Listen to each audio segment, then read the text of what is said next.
하나님께서 우리에게 주시는 하나님의 말씀은 스가랴서 8장 1절로 23절 말씀입니다. 구약성경 스가랴서 8장 1절로 23절 말씀입니다.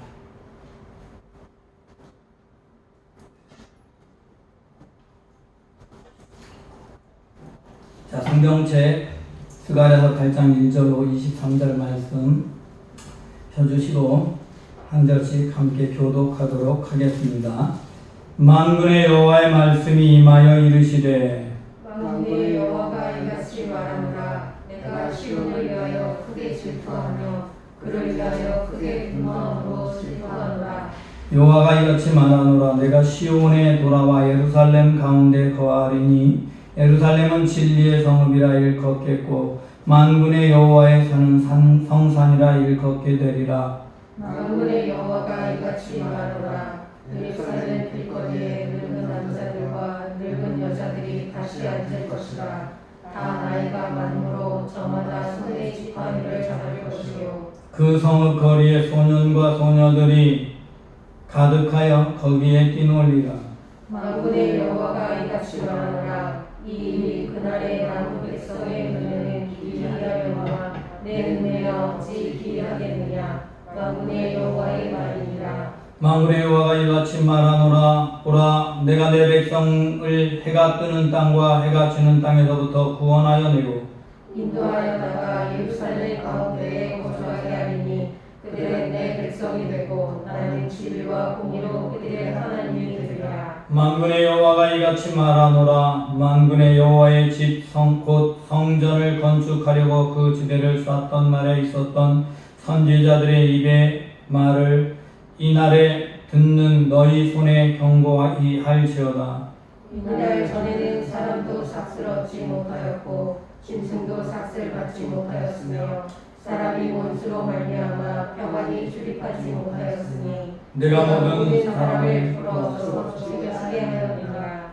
만군의 여호와의 말씀이니라. 이제는 내가 이 남은 백성을 해하기를 옛날과 같이 아니할 것인즉 곧 평강의 씨앗을 얻을 것이라. 포도나무가 열매를 맺으며 땅이 산물을 내며 하늘은 이슬을 내리니 내가 이 남은 백성으로 이 모든 것을 누리게 하리라.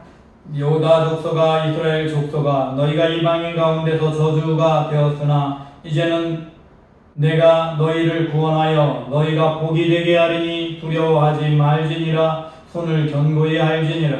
만군의 여호와가 이같이 말하노라. 너희 조상들이 나를 경고하게 하였을 때에 내가 그들에게 죄악을 내리기로 뜻하고 뉘우치지 아니하였으나 이제 내가 다시 예루살렘과 유다 족속에게 은혜를 베풀기로 뜻하였나니 너희는 두려워하지 말지니라.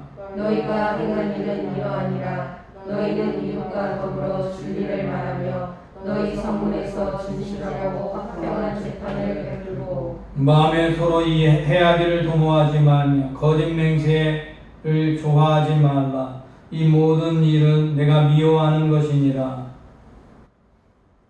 여호와의 말이니라. 만군의 여호와의 말씀이 내게 임하여 이르시되 만군의 여호와가 이같이 말하노라. 넷째 달의 금식과 다섯째 달의 금식과 일곱째 달의 금식과 열째 달의 금식이 변하여 유다 족속의 기쁨과 즐거움과 희락의 절기들이 되리니 오직 너희는 진리와 화평을 사랑할지니라.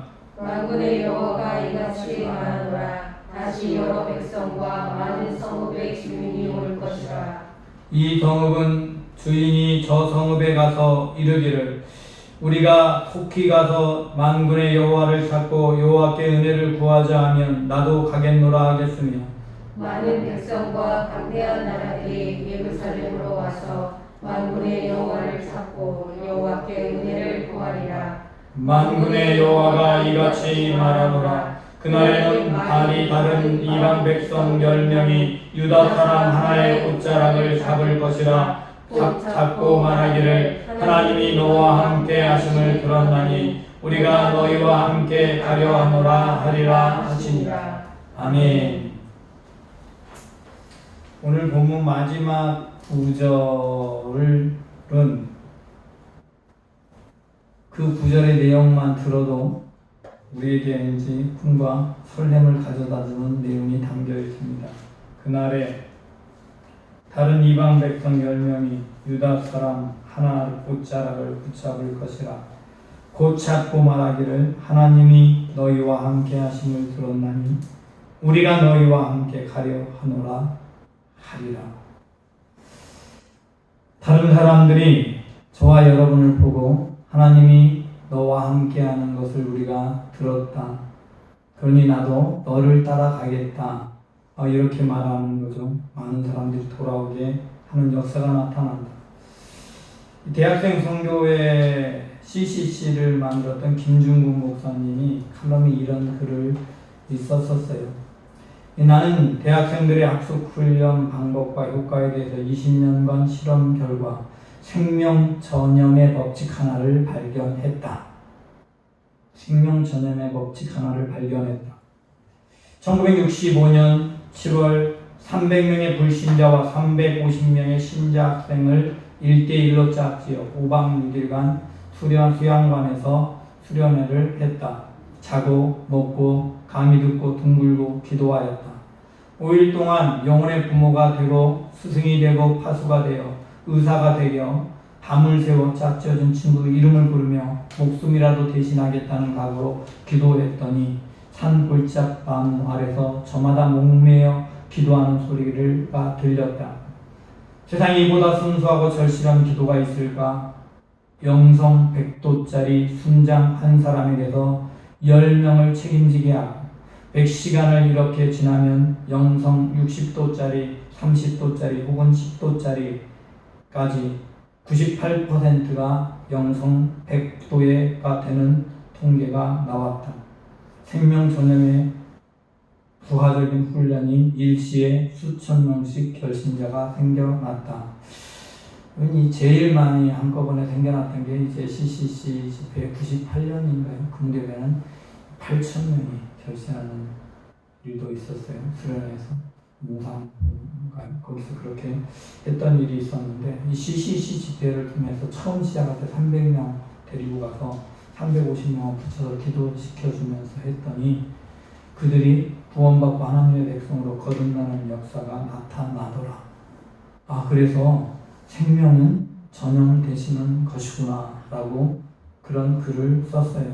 이 글을 쓸 때쯤 저는 이제 80년대 말에 썼어요. 이 뒤에 이제 5천명, 8천명까지 전도 역사가 나타나는 걸 체험했고요. 오늘 본문에 보면요, 많은 사람들이 돌아오는 일들이 벌어지는데 본래 이 사람들은 어떤 다른 일을 하고 있었냐? 유다 사람들은 지난주에 말씀한 것처럼 금식 기도를 했어요. 금식 기도를 했는데 이 사람들이 달마다 정해서 금식해요. 4월에 금식하고 5월에 금식하고 그 다음에 10월에 금식해요. 도대체 왜 4월, 5월, 10월 이럴 때 금식을 왜 했느냐? 금식하는 데는 특별한 이유가 있었습니다. 이 4월 금식한 날은요, 성전에서 예루살렘의 성벽이 다 부서진 날이에요. 4월달. 그래서 4월달이 예루살렘 성벽이 부서진 날이기에 다르기에 4월에 금식을 하는 거예요. 그걸 기념해서. 그 다음에 5월에 금식을 하는데 이 5월에 금식은 왜냐하면 바벨론 사람들이 1차 포로기에 와서 이 예루살렘 성전을 불질러 버렸어요. 성전 안에 있는 것 중에 귀한 것들은 전부 바벨론으로 옮겨가고 나머지 다른 물건들을 모아서 불로 태웠던 사건. 그래서 5월에 또 금식을 했어요. 그날을 기억해서 그때 날을 주간을 금식해요. 그리고 10월의 금식은요, 이제 3차 바벨론 침공 때 예루살렘 성전을 완전히 부숴서 아무것도 남기지 않게 된 그날을 기념해서 그렇게 4월과 5월과 10월에 금식을 합니다. 이렇게 금식을 하면서 슬퍼하던 날, 그런데 이들이 슬퍼하는 것은 자기 나라가 없어졌고 그것 때문에 이제 사실 슬퍼하기 때문에 사실은 하나님의 마음은 완전히 없어요. 하나님은요, 성전이 부셔진 것이 마음 아픈 게 아니에요. 하나님은 이스라엘 백성들이 하나님을 떠난 것이 마음 아픈 것이고 그들이 죽어있는 상태, 영적인 사망이 선포되었음에도 그것을 알지 못하고 그 자리에서 방황하고 헤매이는 것이 마음 아팠는데 그들은 그것을 알지 못한 채 엉뚱하게 성전과 성벽의 예루살렘이라는 그 하나님의 구별된 땅이 회파된 것, 겉으로 보이는 물질적인 성전이 회파된 것 슬퍼하며 금식했어요. 그러한 금식에 대해서 하나님께서 이제는 그 금식이 더 이상 필요 없지. 기쁨과 즐거움과 희락의 날로 만들어주겠다. 이제 금식할 날이 필요 없다. 너희에겐 기쁨과 희락이 있는 날, 즐거움이 있는 절기가 되게 해주겠다. 왜냐하면 하나님이 놀라운 일을 행하실 것이기 때문에. 제가 생명전 전염의 법칙이라는 말로 시작을 했어요. 김중원 목사님이 썼던 칼럼의 글에 그 말씀처럼. 여러분, 예루살렘이 왜 회복되고 이 세상의 사람들이 왜 구원을 받는가? 왜 사람들이 그렇게 악한데도 불구하고 하나님께서 예수 그리스도를 이 땅에 보내셔서 그 악한 사람들을 위해서 죽으시고, 우리가 아직 죄인 되었을 때 하나님께서 그 아들을 우리의 죄를 위하여 화목제로 보내셨다는 말씀처럼 우리를 위하여 아들을 내어주셨는가? 도대체 왜 그런 놀라운 은혜를 행하셨는가? 그것에 대해서 오늘 본문은 말씀합니다. 2절의 말씀. 만군의 여호와가 이같이 말하노라. 내가 시온을 위하여 크게 질투하며 그를 위하여 크게 분노함으로 질투하노라. 여러분, 우리가 잘못되고 망하고 힘들어지고 고통을 받게 되고 믿지 않는 사람이 잘 되는 것 속상하죠. 여러분, 우리보다 속상한 분 누구냐면 하나님이시다. 하나님이 우리의 고통을 외면하는 것 같지만 결코 외면하지 않으시고 우리들의 고통 때문에 더 속상하게 여기신다. 지난 수요일의 말씀에 모세를 부를 때 이스라엘 백성들을 인하여 아파하시고 때가 돼서 모세를 불러서 구원을 이루시기로 작정하신 것처럼 하나님께서는 이스라엘이 예루살렘이 다 회파되고 무너지고 이스라엘 백성들이 고통당하는 그 모습, 이제는 더 이상 하나님의 백성다움이 나타나지 않는 그 모습 때문에 하나님이 속상해하시고 다른 이방 나라들이 그렇게 하지 않는 모습, 오히려 그들을 조롱하는 모습을 보면서 더 고통스러워하고 아파하시는 거예요. 그래서 하나님께서 질투하셔서 이제는 내가 회복시키겠다 작정한, 이 세상 사람들 가운데 하나님의 백성을 세워버리겠다. 하나님이 작정하신 거예요. 하나님이 작정하시기 때문에 회복이라는 게 일어나고 예수 그리스도를 이 땅에 보내시는 거예요. 여러분, 3절 말씀 함께 한 목소리로 공독합니다. 시작. 여호와가 이같이 말하노라. 내가 시온에 들어와 예루살렘 가운데에 거하리니 예루살렘은 진리의 성읍이라 일컫겠고 만군의 여호와의 사는 성산이라 일컫게 되리라. 아멘. 하나님께서 돌아와서 예루살렘에 머물겠대. 하나님의 백성 가운데 머물겠대요. 하나님의 백성을 회복시키겠대요. 하나님이 작정하시고 그렇게 회복시키겠다고 말씀하셨어요. 그렇게 회복된 하나님의 백성들이 어떤 일들이 벌어지는가? 하나님이 은혜로 회복시켜 주시는 일방적인 선언이에요. 어떤 이유가 있는 것이 아니에요. 우리가 무엇을 했기 때문에가 아니라 하나님이 그렇게 하시기로 작정하셨기 때문에, 하나님께서 이 세상 사람들, 하나님을 비방하고 있는 사람들이 잘 되고 하나님을 찾으려고 했던 사람들이 망한 것을 하나님이 질투하셔서 속상하셔서 하나님께서 은혜 주기로 작정해버리신 거예요. 그래서 회복하시고 은혜를 베풀기로 작정했어요. 그렇게 작정했더니 먼저 어떤 복들, 은혜들이 임하는가. 4절에 보니까 4절 뒷부분에 예루살렘 길거리에는 늙은 남자들과 늙은 여자들이 다시 앉을 것이라. 다 나이가 많으므로 저마다 지푸의 지팡이를 잡을 것이라. 여러분, 이 얘기가 무슨 얘기냐면 사람들이 장수하는데 허리가 구부러져 지팡이를 짚고 다닐 때 정도까지 장수하는 나라가 되게 해주겠다. 생명이 길어지도록 은혜를 베풀어 주겠다. 그렇게 말씀하세요. 또한 5절 말씀, 그 성읍의 거리에 소년과 소녀들이 가득하여 거기에서 뛰놀리라. 말씀은 다시 말하면 예루살렘 이스라엘 백성들이 다시 번성의 복을 누리겠다. 이스라엘 백성들이 번성하고 수요가 많아지겠다. 하나님의 백성들이 번성하게 만들어 주겠다. 하나님의 약속입니다. 여러분, 이렇게 하신다라고 말씀하신다. 이렇게 하시기 위해서 이제 은혜를 베풀어 주시는데 7절 말씀 함께 읽습니다. 시작. 만군의 여호와가 이같이 말하노라. 보라, 내가 내 백성을 해가 뜨는 땅과 해가 지는 땅에서부터 구원하여리고. 아멘. 백성들을 구원해야 되는데 어디 있든 상관없어요. 여러분의 삶의 처지가 어떤 자리에 있든 어떤 구석에 처박혀 있든 상관없이 해 뜨는 데부터 이제는 모든 땅에 있는 모든 사람들 하나님이 작정하면 다 건져주신다. 그러니까 우리에게 자격이 있어서 건져지는 게 아니잖아요. 하나님이 작정하셔서 건져주시는 거예요. 구원해 주시는 거예요. 그래서 우리들의 모습이 어떠하든, 우리가 어디에 숨어 있든, 어디에 엎어져 있든, 어디에 꼬꾸러져 포기하고 주저앉아 있든 상관없이 하나님이 작정하시면 그 자리에 하나님이 찾아가셔서 그를 구원해 내시며, 여러분, 그리고 그 구원의 은혜를 베푸셔서요, 하나님께서는요, 12절 말씀, 곧 평강의 씨앗을 얻을 것이라 포도나무 열매를 맺으며 땅에 산물을 내며 하늘에 이슬을 내리리니 내가 그 남은 백성으로 이 모든 것을 누리게 하리라. 풍요의 복도 누리게 해주겠다. 이거 다 회복되게 해주시겠다. 그런데 그냥 되는 게 아니에요. 그렇게 다 회복되게 해주실 텐데 하나님이요 먼저 약속을 주세요. 어떤 약속을? 그렇게 다 회복되게 해주실 거야. 그래서 하나님이 어떤 하나님인지를 우리에게 알게 해주실 거라. 우리가 하나님이 어떤 분인 줄 알고 하나님이 원하시는 것이 무엇인 줄을 알면 하나님을 기쁘시게 하는 길을 갈 수 있잖아요.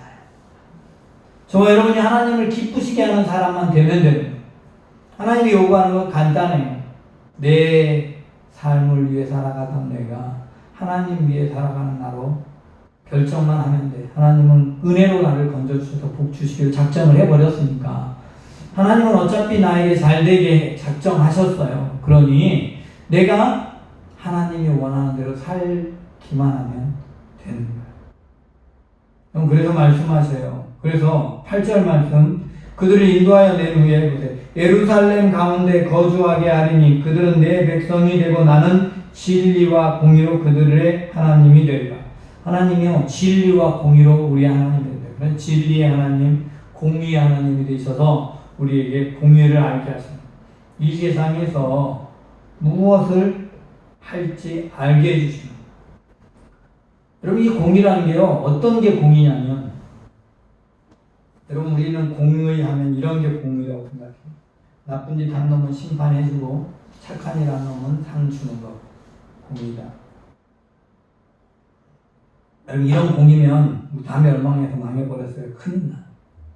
하나님의 공의는요 그런 공의가 아니에요. 그냥 그 사람이 내게 뭘 해줬던 상관없이 사랑해서 그 사람에게 항상 하나님이 원하는 길을 행해버리시고, 이게 진짜 공의입니다. 이게 무슨 얘기냐면 사랑으로 우리를 위해 죽으셔서 죄의 문제를 해결해 버리시는 거예요.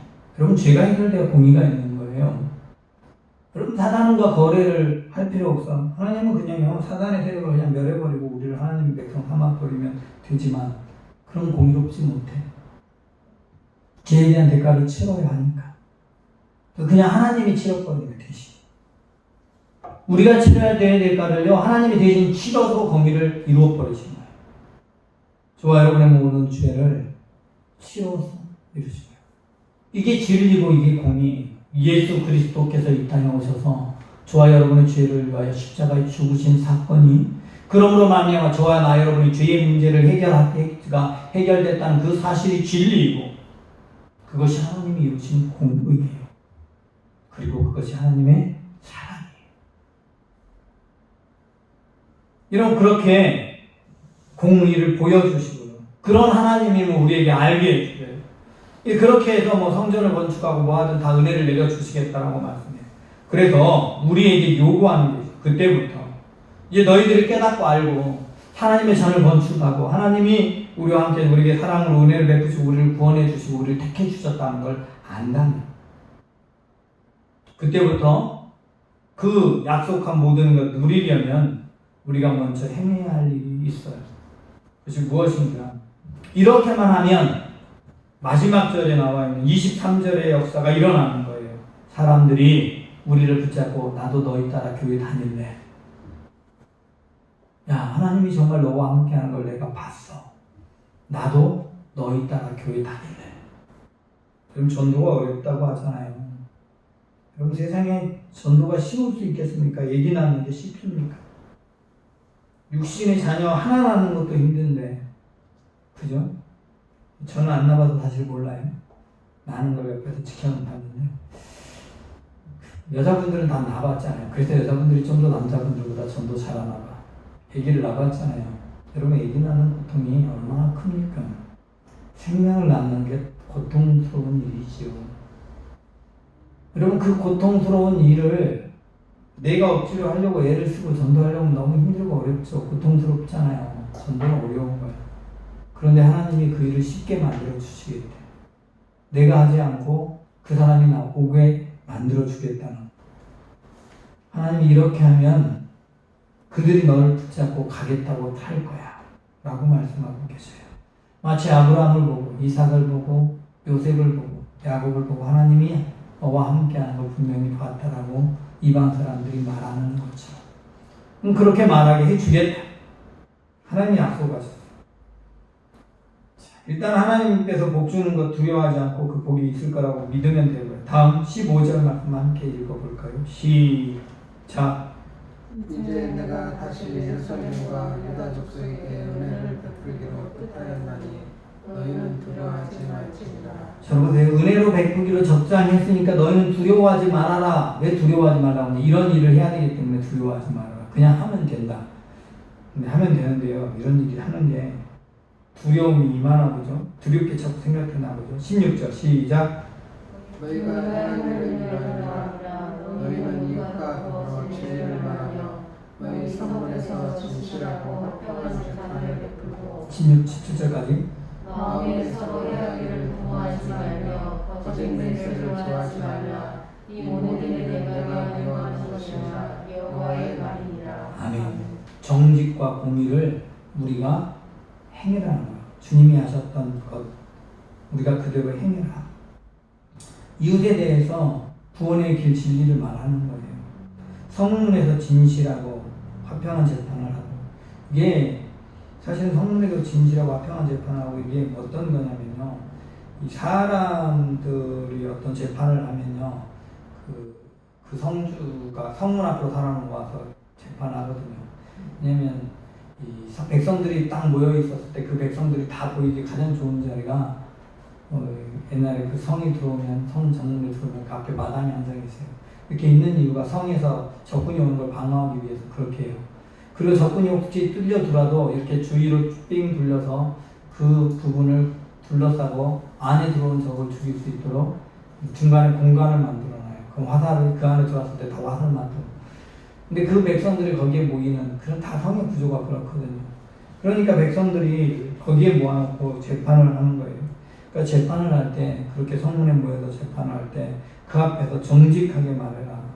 또 진실하게 말하고, 그리고 재판관도 정직하게 행하고, 또 거짓 맹세하지 말고 다른 사람 해하지 말아라. 해하려고 마음으로도 생각하면 안 돼. 이게 정말 중요해요. 마음을 서로 해하기를 도모하고 마음으로도 해하려는 마음도 갖지 말아요. 다른 사람이 해하는 존재가 아니라 뭐 하는 거예요? 사랑하는 거예요. 우리 마음속에 다른 사람이 조금이라도 미움을 품으면 안 돼. 사랑해야 되거든. 그래서 예수님께서 이 땅에 오셔서 말씀하죠. 형제를 미워하는 자는 뭐 하는 거다? 살인하는 거. 라가라고 욕하는 건 살인하는 거. 저주하는 사람 살인하는 거. 사랑하는 거예요. 사랑하는 대상. 사람들, 이웃을 사랑해라. 진실하게 대해라. 사랑해라. 이게 정직과 공의 행하라고 말하는 거예요. 그대로 행해라. 자, 그 다음에 두 번째로 21절 시작. 이 성읍 주인이 저 성읍에 가서 이르되 우리가 숲이 가서 만군의 여호와를 찾고 여호와께 은혜를 구하자 하면 나도 가겠노라 하셨으며. 아멘. 자, 보세요. 기본적인 조건은 이거예요. 우리가 여호와 하나님을 찾아야 돼. 그리고 하나님께 은혜를 구해야 된다. 구해야 돼요. 근데 나 혼자 구하고 찾기만 하는 게 아니라 다른 사람에게도 그렇게 하자고 권해야 됩니다. 우리 함께 하나님께 은혜를 구하자. 우리가 하나님을 찾자. 하나님을 만나자. 여러분이 공의롭고 정의롭고 정말로 정직한 삶을 살면서 하나님께 그렇게 은혜를 구하면서 살아가는데 하나님의 은혜가 여러분이 임하는 게 보여지면 사람들이 여러분이 다른 게 뭔지를 찾아요. 왜 여러분 똑같은 어려움이 찾아왔어? 안 찾아오고요. 여러분 아무 일 없다가 여러분 계속 잘 되고 형통하다는 그런 사람들은 그냥 억세게 운 좋네 하고 끝나요. 근데 어려움을 찾아왔는데 어려움이 안 찾아온 게 아니라 똑같이 찾아와서 믿는 사람이나 안 믿는 사람이나 찾아왔는데 우리는 그 어려운 문제를 해결하려고 사람들은 예수고 막 이리저리 뛰어다니고 하는데 이 사람은 가만 보니까 하나님을 자꾸 기도하고 은혜를 구하고 있어. 그러면서 말하기를 하나님께 구해야 돼. 하나님의 은혜를 베풀어 주실 거야. 그러면서 기도하러 가는 거예요. 그런데 기도하고 돌아오면 어김없이 이 사람의 문제는 해결이 돼. 나는 해결 안 되는데. 그럼 이 모습을 보면 믿지 않는 사람이 저 사람 우리 나대가 그대라면 우리 하나님께 기도하러 가자. 하나님 찾으러 가자. 하나님의 은혜를 구하자. 라고 하면 그들이 찾아 따라온다. 그러다가 내가 그런 말 안 해도 나 기도하려고 갈래 하면 나도 같이 갈래. 나 하나님 만나러 갈래. 하나님의 은혜를 구하러 갈래. 그럼 나도 같이 갈래 하는 일이 벌어지죠. 나는 열심히 기도했고 그 사람은 안 했는데 왜 그 사람에게 남에게고 나에게는 나보다 참 그 사람이 잘 되는 것 같지 라는 생각을 하면 안 되고 그냥 나는 선포하지 않았거든. 왜 하필이면 하나님은요 그런 말을 하라고 했을까요? 선포하라고. 이게 믿음이거든. 사실은 안 믿는 사람 앞에 당당히 문제가 찾아왔을 때 우리 하나님께 구하자. 하나님 찾자. 하나님의 은혜를 구하자. 하나님이 도와주실 거야. 이렇게 말하고 가는 그 모습을 보면서 진짜 도와줄까? 믿지 않는 사람 생각하지만 그렇게 말하는 순간, 그렇게 선포하는 순간 나에게는 그걸 믿는 믿음이라는 게 있는 거예요. 믿음으로 선포했잖아요. 하나님은 여러분의 믿음 따라 역사하는 거예요. 여러분 부끄러움 하나님이 조롱거리가 되면 안 되잖아요. 그래서 역사하는 거예요. 그러니까 멋모르고 무식하면 사실은요 어쩌면 은혜는 하나님의 은혜를 많이 받는 거예요. 멋모르고 무식하면 그럴 수 있어요.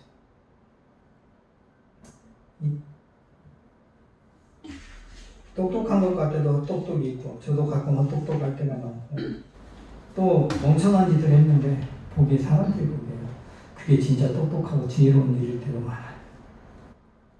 제가 살면서 한 일 중에 멍청해 보이는 일도 참 많이 했고 똑똑해 보이는 일도 참 많아요. 네, 제가 돌아가는 거 잘 못해요.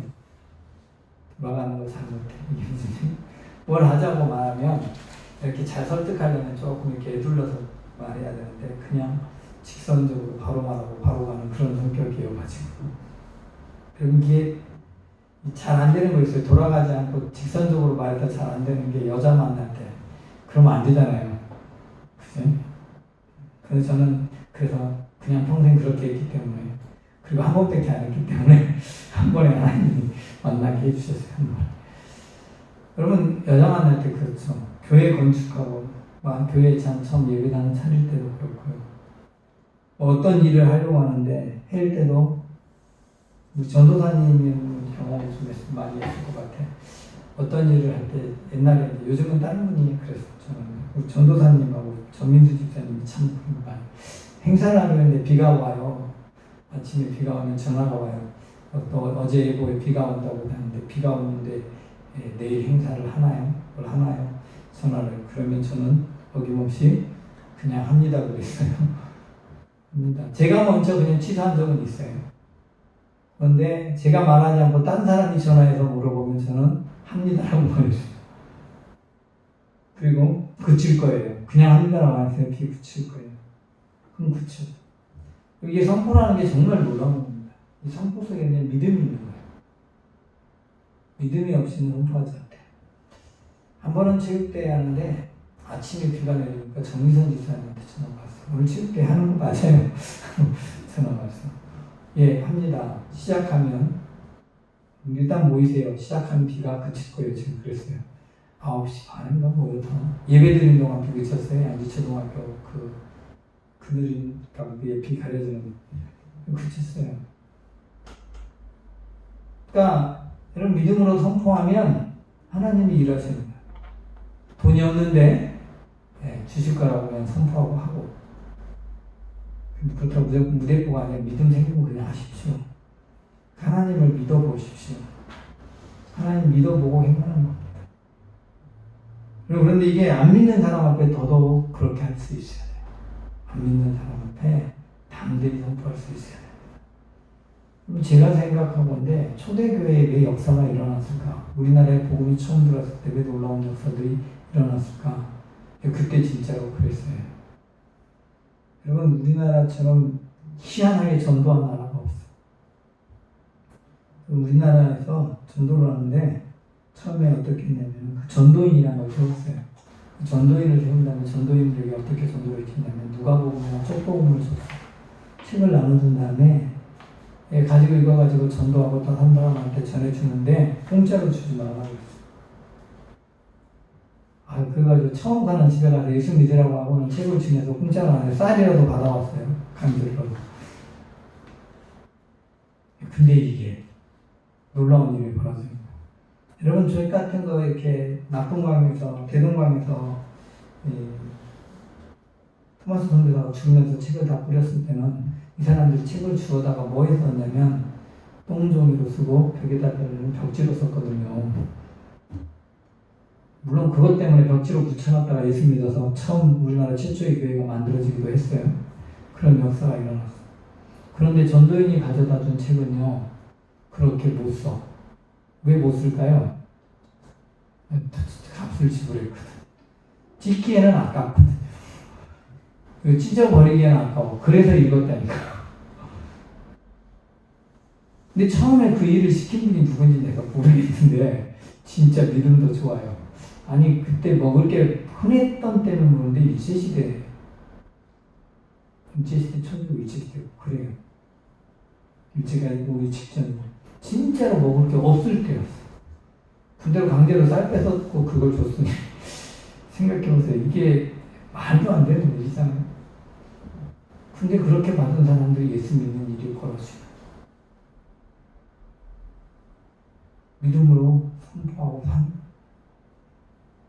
예수 천당 불신지옥만 외쳐도 예수님 믿는 일이 벌어졌던 그런 이유는 다른 이유가 아니라 믿음으로 선포했기 때문에.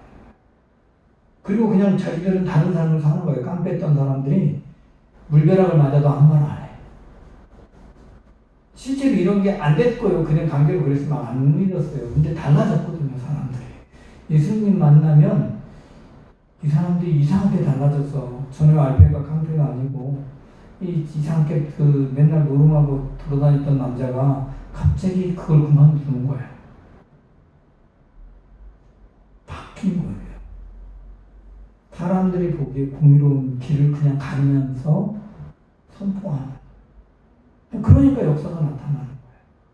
여러분, 우리도 하나님의 말씀 붙잡고 그냥 살아가면서 해보세요.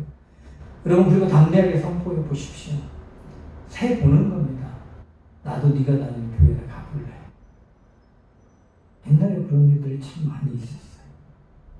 저도 뭐 그런 경험이 있었고 요즘 그런 일이 썩 드물어서 아니 사실 아무도 선포하지도 않으니까 썩 드물지.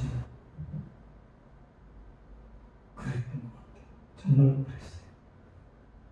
제가 군대에 있을 때 그런 걸 했죠. 전도를 내가 군대 가서 그 부대를 변화시키면 제가 목회를 하겠습니다라고 기도를 했거든요.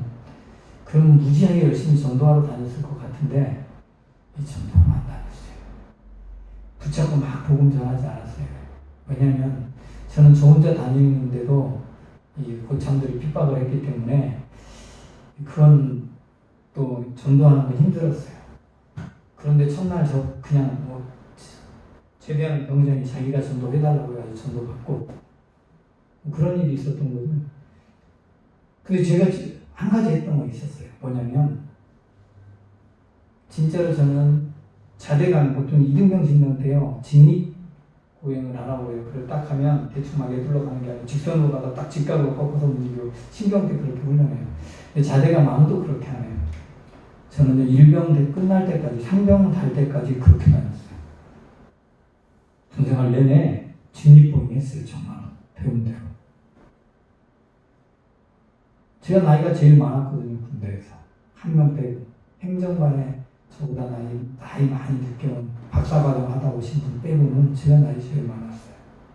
중대장하고 저하고 나이가 같았으니까. 근데 직립보행 했어요. 그래서 농담처럼 살아있는 군기라고 그렇게 했어요. 그렇게 하면서 다른 건 다 시키는 대로 했어요. 하라고 하면 무조건. 교회 가는 시간에 시키는 거는 다녀와서 하겠습니다라고 반드시 말했어요. 교회 갔다 와서 하겠습니다. 그럼 꼭 누군가가 교회 갈 수 있게 해줬어요. 갔다 와서 안 되잖아. 고참들이 제대했던 고참들이 꼭 이상하게 전에는 안 그랬던 그 고참이 또 이번에 다른 위에 사람 나가고 나면 그렇게 도와줬어요. 그리고 제가 상병이 되기 전 바로 일병 마지막 마로봉 때 상병들이 이제 제 고참 바로 윗 고참 상병들이 이제 일을 시키거든요. 그분들이 상병 된 후에는 교회 가는 날 일 시킨 날은 없어요. 교회 갈 사람은 가라고. 그리고 바로 위에 고참이 병장이 돼서 내무반장이 될 때는 근무 없는 사람 다 교회가 이렇게 말했어요. 그리고 실제로 다른 사람도 자기들이 따라왔어요. 34명이었는데 내무반에 25명 교회 갔어요. 제가 근무자가 4명이 근무 쓰고 교대자가 4명이거든요. 그 다음에 내무반을 지켜야 되는 사람 한 사람, 그리고 8명은 근무자예요. 8명.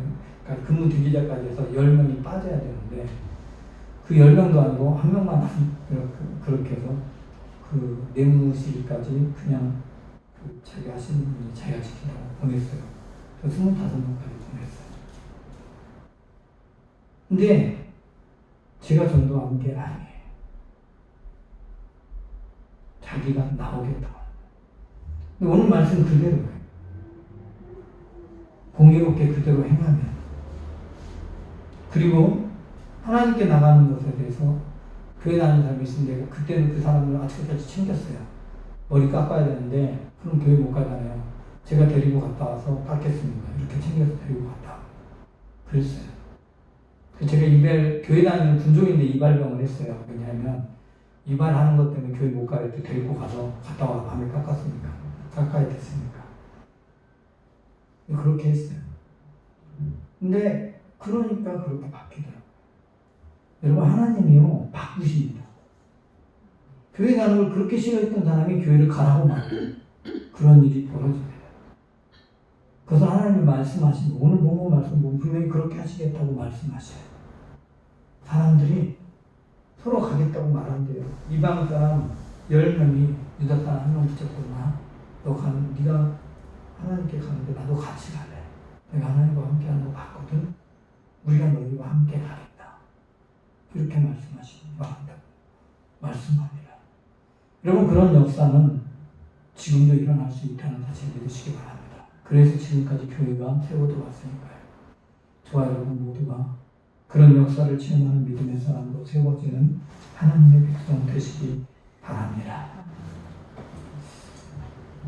하나님, 이 땅을 살아가는 모든 날 동안 복음이 우리 안에 역사하는 증거가 나타나길 원합니다.